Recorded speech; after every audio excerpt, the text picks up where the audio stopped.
species is having value. All other creatures no value at all. They are created just for human enjoyment.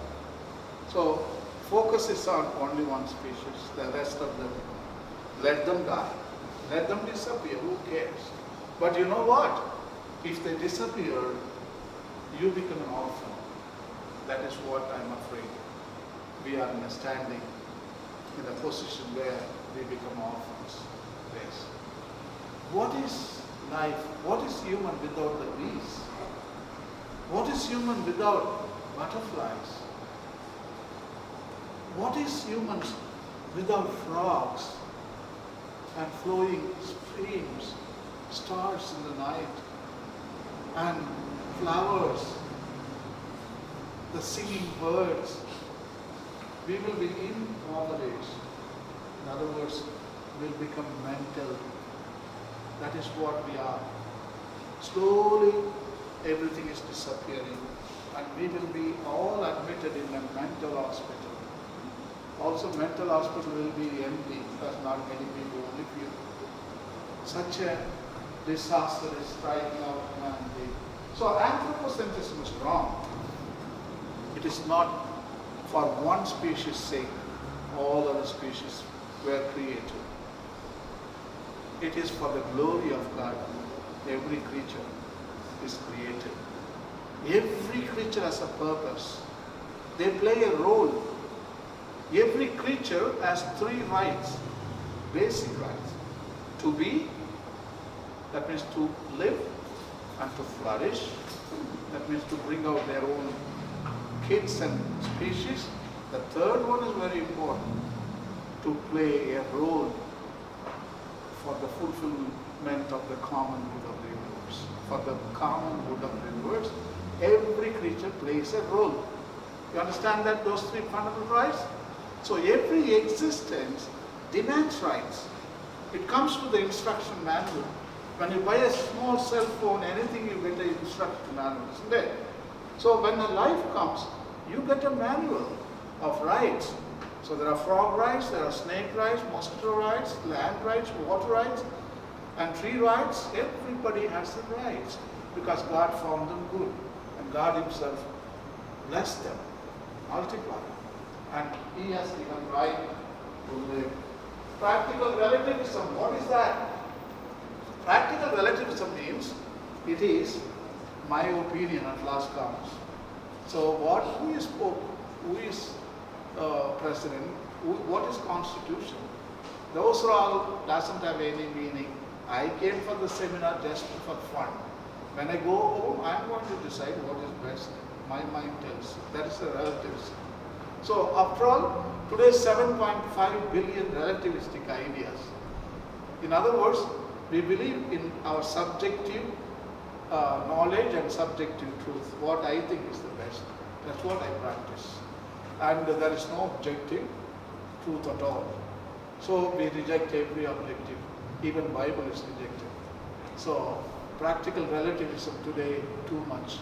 Many people throw our teachings from the past and they think, I got my freedom, I will do what I like the best. The need to protect employment is very important because technology has thrown out people working with the hands. Yeah.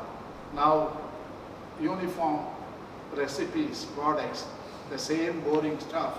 The same cell phone, if man was making, it would have been beautiful, different designs, because it comes from the heart and touch. But when a machine makes no feeling there, when humans make doors and windows, wow, what a beauty, pots and pans. Imagine how beautiful they were making the haircut and the stitching clothes. The tailor says, when he sees, I stitched that dress. So what I can't, you do for me. What I can't, what I can, I do it for you. That's how all the village economics 50 years ago were structured. Mahatma Gandhi, he told, use your hands and local economy and you serve other That is called Swadeshi principle. That means neighborliness. I serve you and you serve me. So that is the thing what employment is all about. Mahatma Gandhi wrote in 1905, it is not the mass production that counts, but production by the masses of people. That is more important. Not mass production of things. That is done by machines. They don't have a feeling. But the production by masses of people, because that has a feeling, a touch. You make it for someone of some other human being, your neighbor you're making. So that is the thing, employment is a beauty. Everybody should have work. The Benedictine rule was in the 4th and 5th century. You remember Pope is quoting here, ora et labora. That means prayer and work. That was the dictum in the 5th century. Benedictine rule even today. Ora et labora. Ora means prayer. Labora means work. So that is what we write. The last one is new biological technologies. That is genetically modified food. Today, fertilizer, pesticide, you dump chemicals and you produce food and you dump your stomach and your body with the same poison.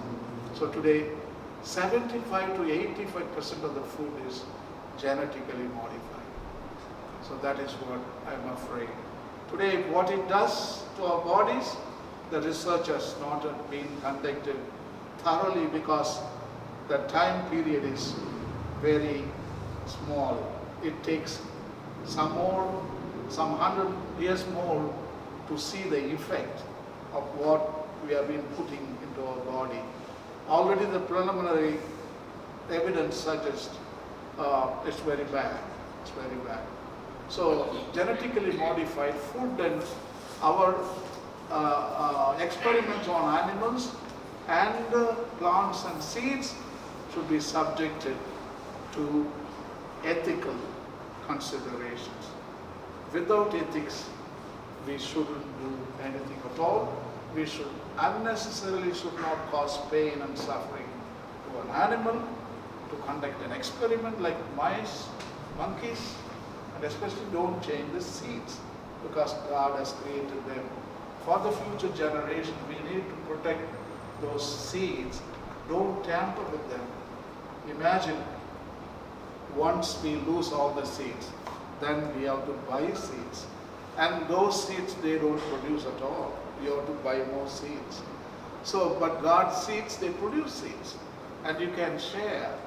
And they multiply. So better we go to traditional way of farming, especially organic farming today, is really recommended. So this is the 3rd chapter. Some of the writings. 103, Pope writes, when is the coffee? Now, what is time? After this. After this, when we go to 4th chapter, we'll go for coffee. Technoscience, when well directed, can produce important means of improving the quality of the food, from useful domestic appliances to great transportation systems, bridges, buildings and public spaces, all right? It's a technological service. Now you see, this is a technological dominion. Yet it must also be recognized that nuclear energy, biotechnology, information technology, knowledge of our DNA, and many other abilities which we have acquired have given us tremendous power. Never has humanity had such power over itself, yet nothing ensures that it will be used wisely, particularly when we consider how it is currently being used, because there is no ethics at all, and it is up to you to use the way you want, because there is no guidelines. 160, that is anthropocentrism I was talking about. Modernity has been marked by an excessive anthropocentrism. That means too much importance to only one species. 122, a misguided anthropocentrism leads to a misguided lifestyle. That is what we are today. the consumption, the transportation, everything what we do is a misguided. And number 30, while human intervention on plants and animals is permissible when it pertains to the necessities of human life, it is contrary to human dignity to cause animals to suffer or die needlessly. This is a technocracy paradigm. See, only religions were talking these terms in the past.